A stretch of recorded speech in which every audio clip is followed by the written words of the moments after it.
hari yang lalu ada yang melihat fenomena blood moon? Saya melihat. Iya. Jam piro? Malam, Bu. Atau sama itu melihat langsung. Terus kalau sempat nyelain sholat atau enggak? Tidak sholat dulu. Oke. Saya cepat ya, Nah. Coba perhatikan. Dengarkan pernyataan saya baik-baik. Jawab benar atau salah. Gerhana bulan atau ketika terjadi gerhana bulan dalam Islam disunahkan untuk sholat kusuf. Benar apa salah? Benar. Ya berarti sama, nggak oleh lomba apa? Salah. Bedakan ya. Kalau untuk gerhana matahari namanya sholat. Satunya kaf, satunya kho. Yang betul kalau bergerhana bulan itu khusus. Berarti semuanya nggak jadi. Betul. Oke. Sekarang pertanyaan kedua. Kemarin kita sudah belajar tentang Quran surat Ali Imran ayat 190. Menjelaskan tentang apakah itu? Pertanyaan atau pernyataannya tadi benar atau salah kan ya? Oke. Saya ulang berarti yang kedua karena tadi pernyataan saya belum selesai, saya akan ganti topik. Dan ini sudah ciri-ciri ulul albab adalah yang pertama memikirkan tentang zat Allah. Betul atau salah? Betul.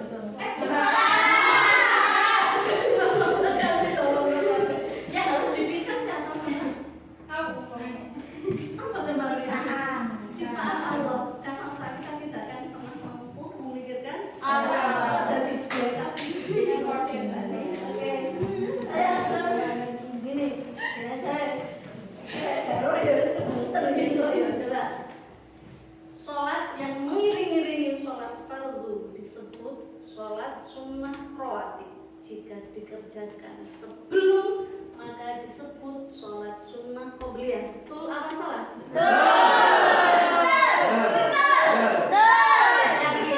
Yang mau jawab salah? Silakan duduk.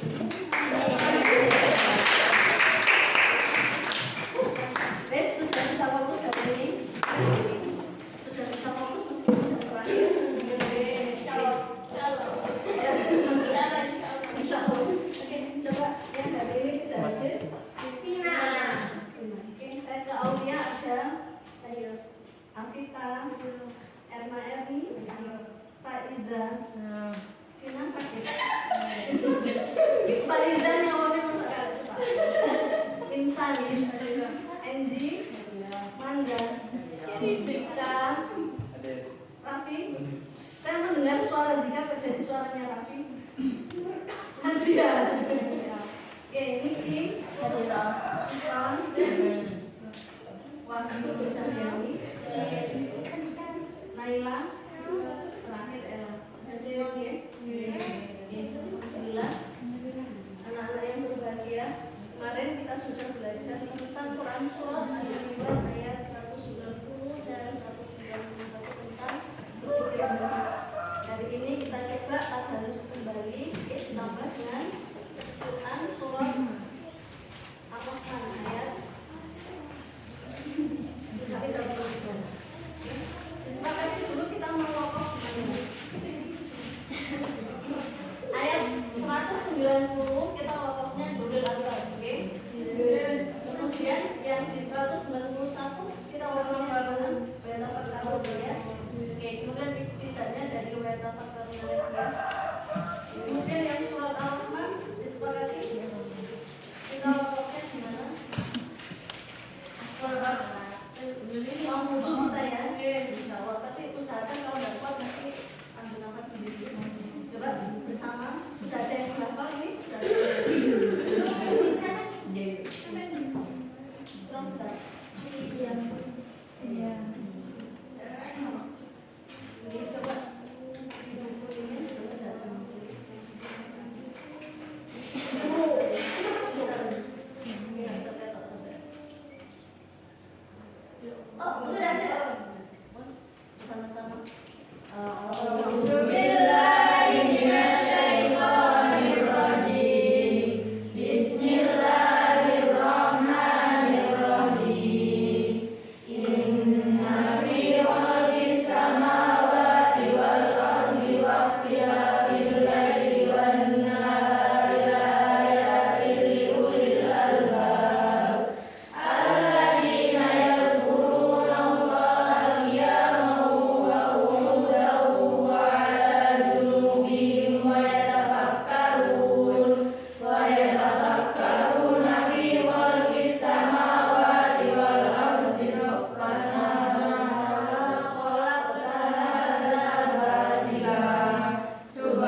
Alhamdulillah yang pertama dan Alhamdulillah yang kedua. Oke, coba. A'udzubillahi minasyaitonirrajim. Bismillahirrahmanirrahim. Ya ma'syaral jinni wal insi in istata'tum an tanfudu min aqtaris samawati wal ardi fanfudu la tanfuduna illa bisultan. Alhamdulillah kita sudah mengulangnya. Beberapa ada yang sudah hafal dan yang belum. Kita usahakan minggu depan bisa sekolah satu persatu. Ya. Kemarin yang sudah sama pelajari dari hal ini adalah terjemah lagu yang berapa sudah ya. Kemudian identifikasi tadi juga sudah. Oke, hari ini kita akan belajar atau tujuan pembelajaran kita hari ini adalah menganalisis pesan-pesan dan kemudian mengaplikasikan pesan-pesan yang ada di surat ini dalam kehidupan keseharian kita. Siap? Insya Allah? Siap? Terus untuk teman kita. Oke, lanjut ke materinya. Ya. Oh ya, ada yang terlupa kemarin ya, terkait Quran surat Ali Imran. Saya ingin sampaikan satu hal bahwa ternyata Rasulullah itu punya kebiasaan. Jadi salah satu istri Rasulullah itu ada yang bernama Siti Maimunah dan beliau punya keponakan yang dia ingin tahu setiap malam itu Rasulullah itu ngapain.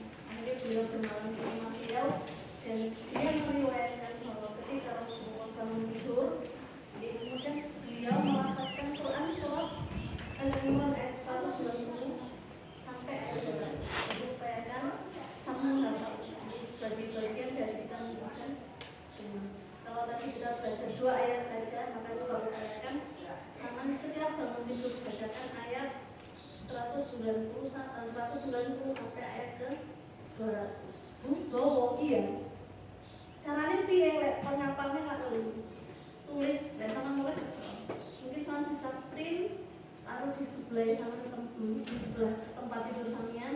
Kemudian pastikan untuk bisa membacanya setiap selesai tidur. Bisa dilaksanakan insya Allah. Niatkan untuk menunjukkan sunnah Rasulullah. Sudah? Saya cepat. Perhatikan kemarin ini sudah, ini sudah.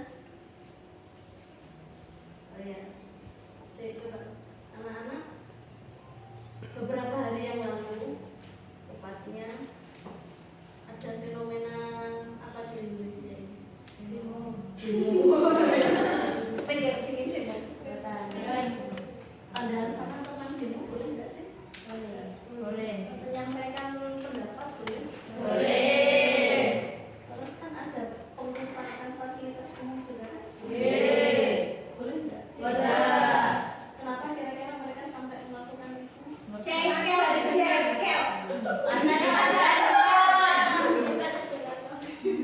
Panas. Kenapa mereka bisa kepanasan? Karena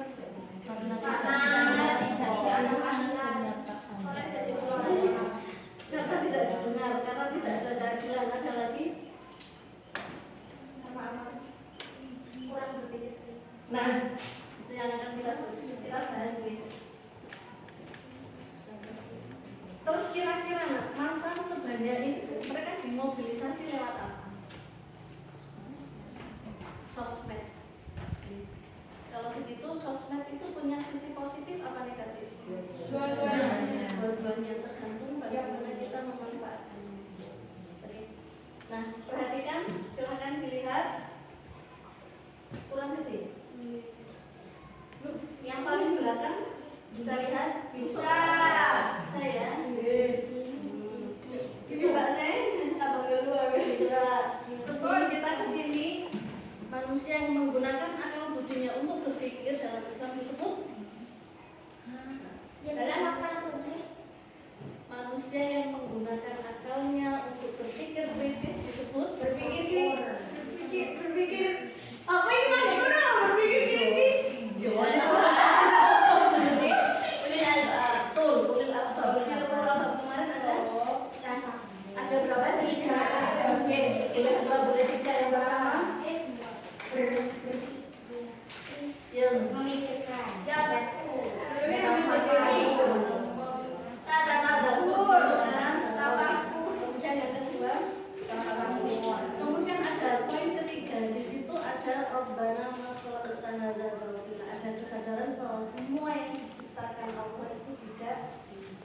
sia-sia, artinya mesti ada manfaatnya. Kalau belum ketemu manfaatnya, berarti yang kurang berpikir adalah manusianya. Nah, di kesempatan hari ini kita akan belajar tentang bagaimana melatih diri untuk berpikir positif.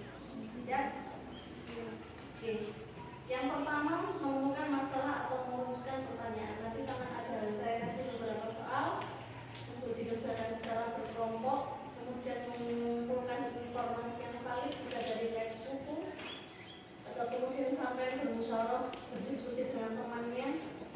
Kemudian nanti ada masalahnya juga di LKPD, pertimbangan berbagai kemungkinan. Kadang kita kurang kritis karena kadang kita menyoroti kelebihannya saja atau menyoroti kekurangannya saja.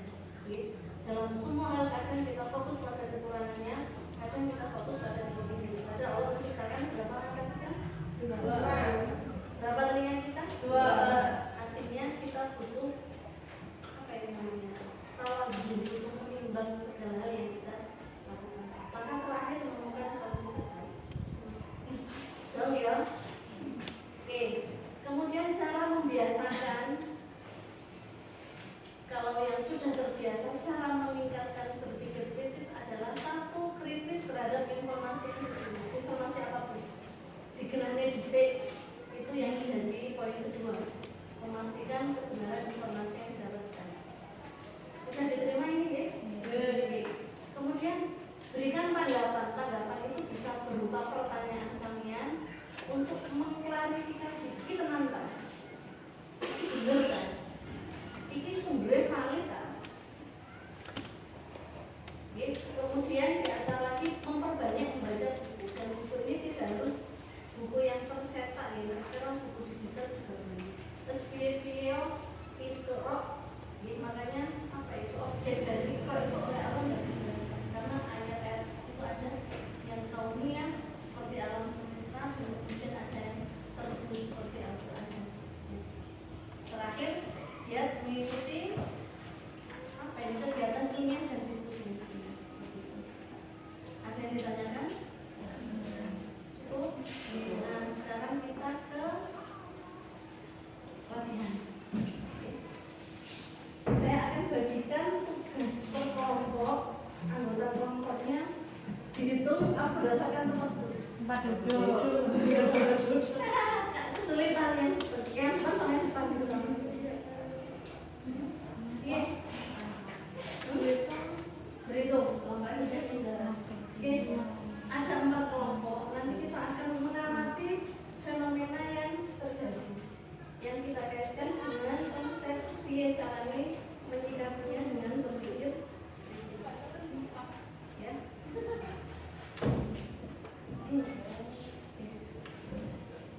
Ini ada 4 kasus yang bisa kita selesaikan atau kita coba cari jalan tengah dengan dengan mempertimbangkan banyak hal. Nah, ini tadi yang sempat kita singgung. Nanti soal-soalnya ada. Ini yang terakhir. Terus kita kan tidak tahu nanti sama ada di kelompok mana. Berhitung jadinya sama sepakat berhitung apa sepakat dipilihkan. Dipilihkan. Tidak dipilihkan langsung coba hadapan saja nih. Ini sudah langsung dari satu kelompok. Dari satu kelompok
dan diskusikan gitu.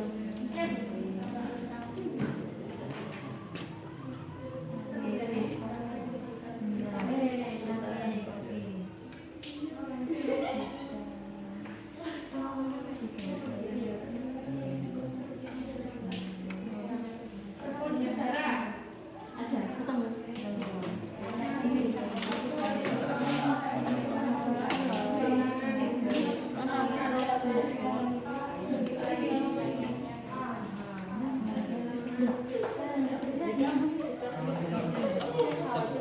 Tidak